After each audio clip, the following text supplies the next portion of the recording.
Magandang araw kaibigan! Tuloy po kayo sa Felicidad's Channel. Sa mga kwento ng buhay at pag-ibig na hinalukay sa natatagong baul ni Felicidad. Pero bago po tayo magpatuloy, huwag niyo pong kalilimutan na i-like ang video, i-subscribe ang channel, at i-click ang notification bell para lagi kayong updated sa mga parating pa na upload.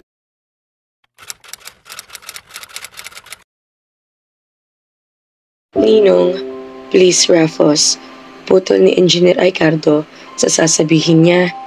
Hindi ko kailangan ng sermon mo ngayon. Tumawa ito ng mahina. Kanina pa ito tila hindi mapalagay. Pabalik-balik na minama ni obra nito ang wheelchair sa loob ng silid. Hindi niya pinansin ang sinabi nito. Nangako kayo sa akin, Ninong. Natitigilan na natin ang pagpapatuloy rito ng mga nagpapakilalang Almira. Tumawa ito ng malakas. Iho, kinakalimutan mo yata na ikaw ang nagdala rito ng bagong Almira. Tinanggap ko lang siya. It was your choice, not mine. Huminto ito sa tabi ng kama at lumipat doon mula sa wheelchair. Pero desisyon ninyo na patuloyin din siya rito gaya ng mga nauna. At napag-usapan na natin ang bagay na yan. We decided and you agreed na titigilan na natin ang pagtanggap sa mga nagpapakilalang Almira. Saglit siyang tumahimik. Hinintay niya ang magiging reaksyon nito, ngunit nanatili nakatingin lamang ito sa kanya. Pumayag ka, ipaubayad na lamang ito sa amin ni Detective Santos, Ninong. May halong pakiusap na sabi niya.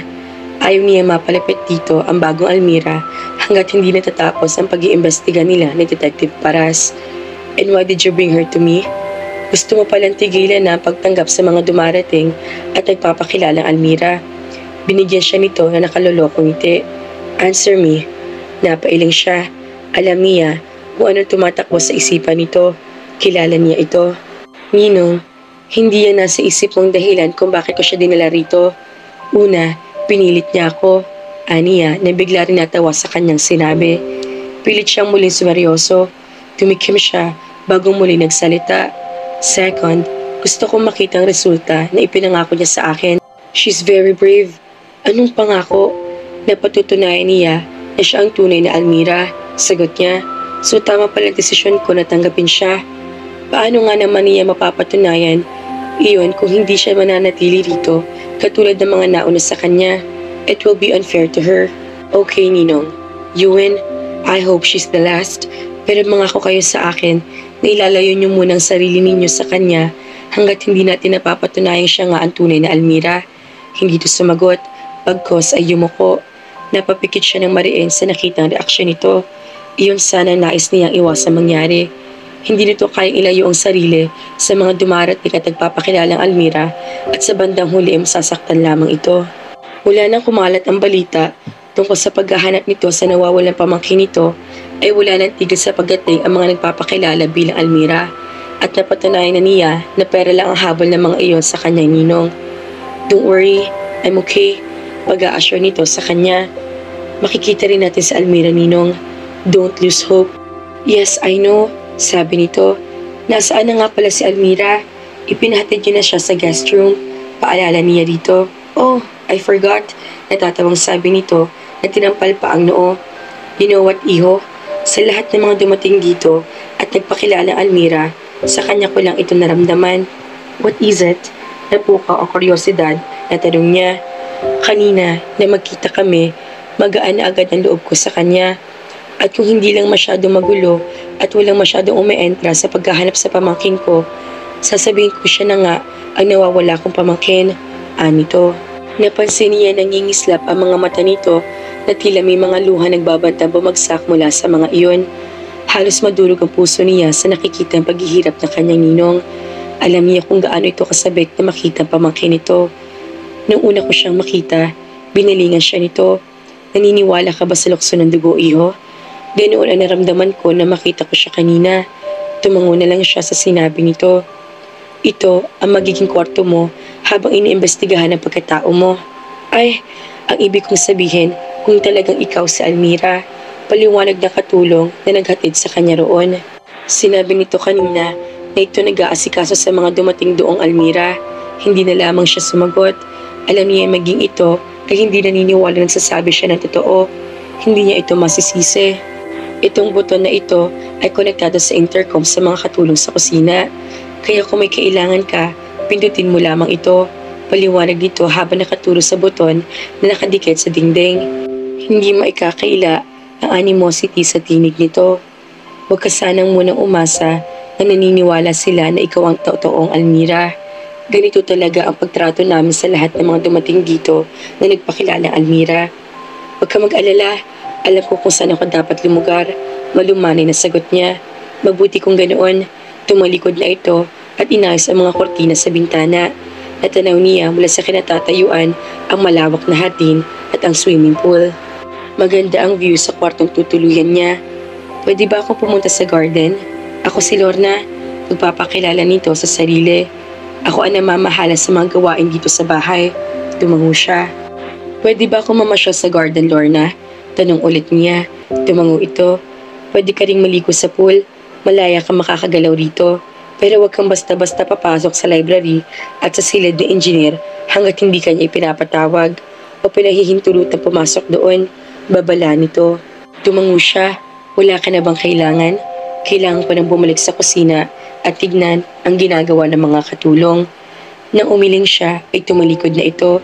Malapit na ito sa pinto nang tila may maalala ito at muli siyang binalingan. Bago ko nga pala makalimutan, 7:00 yung oras ng hapunan. Ayaw ni engineer na may nahuhuli sa pagkain. Pagkasabi niyon ay lumabas na ito. Mahilig ka pala sa mga bulaklak. Napalingon si Almira nang marinig ang tinig na iyon mula sa kanyang likuran. Si Rufus ay nakita niya. Baka maubos ang bango ng mga bulaklak. Anito ay pilyo nakangiti sa kanya. Pumitas ito ng rosas at sinamyo-samyo iyon. Nag-init ang mga pisngi niya at nakaramdam ng hiya. Patid niyang nahuli siya nito na inaamoy at kinakausap ang mga bulaklak. Hinahanap kita sa loob ng bahay pero sinabi ni Lorna na baka narito ka sa garden. Magpapaalam na ako. Kailangan ko nang bumalik sa Manila. Sabi nito. May iwan na kita rito. Umupo siya sa Bermuda grass. I know you don't want me here. Maluwanay na pahayag niya. Here we go again. Sabi nito. Umupo ito sa tabi niya. Kahit sabihin kong ayaw ko, may choice ba ako? You know what I've realized? Baling niya dito.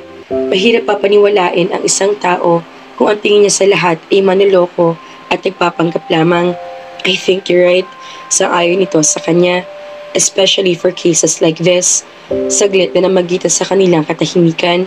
Saan ka nga pala nagtatrabaho? Mamaya ay tanong nito. Isa ako executive secretary. Matipid na sagot niya. At mag-isa ka lang sa tinutuloyan mo sa Maynila. Muli nitong tanong nito. Bigla siyang natawa. Nagsalubong naman ang mga kilay nito. Why are you laughing? You know what, attorney? Paano kung talagang manloloko nga ako at ang habol ko lang ay pera ng mga Valencia? Aniya na muling natawa. Kumunot ang noon nito. Halata naguguluhan sa sinabi niya. Talagang maloloko kayo niyan. Mauubos na ang pera ng mga Valencia, isa ka mo palang iimbestagahan ang suspect. And here I am thinking na ikaw ang protector ng mga Valencia.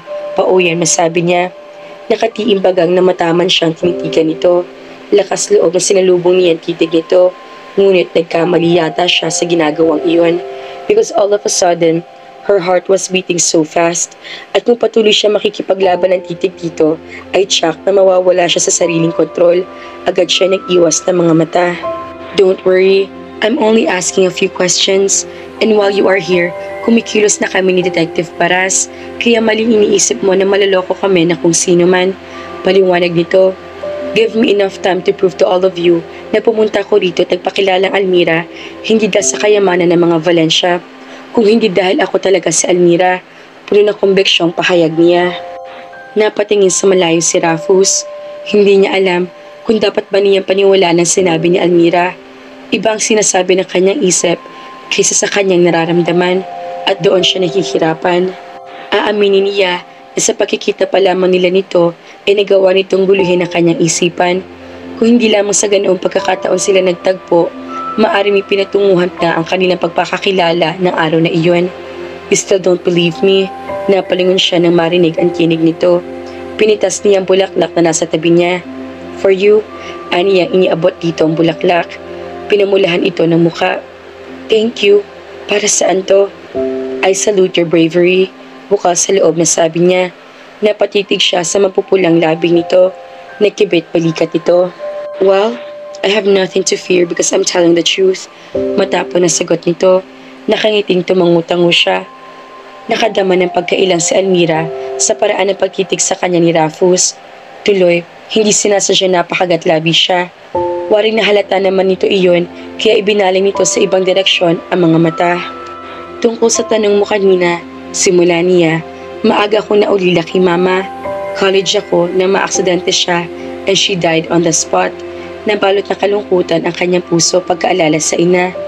Are you okay? Nag-alalang tanong nito. Tumango siya. Pinilit ko makatapos ng pag-aaral.